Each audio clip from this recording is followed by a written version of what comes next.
লালমনিরহাট জেলা প্রশাসকের কার্যালয়ের সহকারী কমিশনার নির্বাহী ম্যাজিস্ট্রেট তাপসী তাবাসসুম উর্মিকে ওএসডি করার পর সাময়িক বরখাস্ত করা হয়েছে। তার বিরুদ্ধে বিভাগীয় মামলার উদ্যোগ নেওয়া হয়েছে। জনপ্রশাসন মন্ত্রণালয় থেকে এসব তথ্য জানানো হয়েছে। প্রতিনিধিদের তথ্যচিত্রের ডেস্ক রিপোর্ট।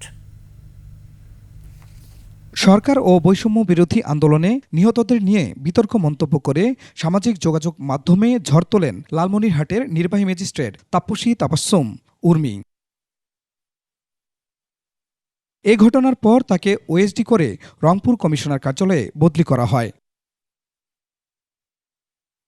তবে ওএসডি নয়, চাকরি থেকে বরখাস্ত এবং বিচারের দাবিতে উত্তরাঞ্চলে অনির্দিষ্টকালের ব্লকেট কর্মসূচির ঘোষণা করে রংপুর বেগম রোকেয়া বিশ্ববিদ্যালয়ের শিক্ষার্থীরা। পরে 24 ঘন্টার আলটিমেটামও দেওয়া হয়। গণবিপ্লবে যারা শহীদ হয়েছে, আহত হয়েছে, তাদেরকে কটূক্তি করার সাহস যেন বাংলার মাটিতে আর কেউ না দেখায়। অতি সত্বর তাকে যদি বাধ্যতামূলক অবসরে পাঠিয়ে আইনের আওতায় না আনা হয়, আমরা অতি সত্বর উত্তরবঙ্গ ব্লকেট সহ প্রশাসনিক অবকাঠামো সহ বিভাগীয় কমিশনারের কার্যালয় ঘেরাও কর্মসূচির মতো কর্মসূচি নিব। এরপরই তাপসী তাবাসসুম উর্মিকে সাময়িক বরখাস্তের সিদ্ধান্ত আসে।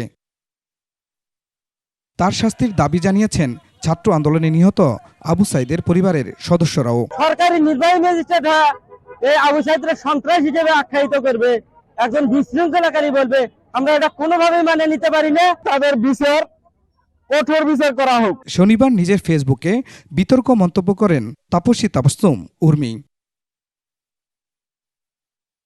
খুরশিদ আলম মুকুল, ডেস্ক রিপোর্ট, 21 টেলিভিশন।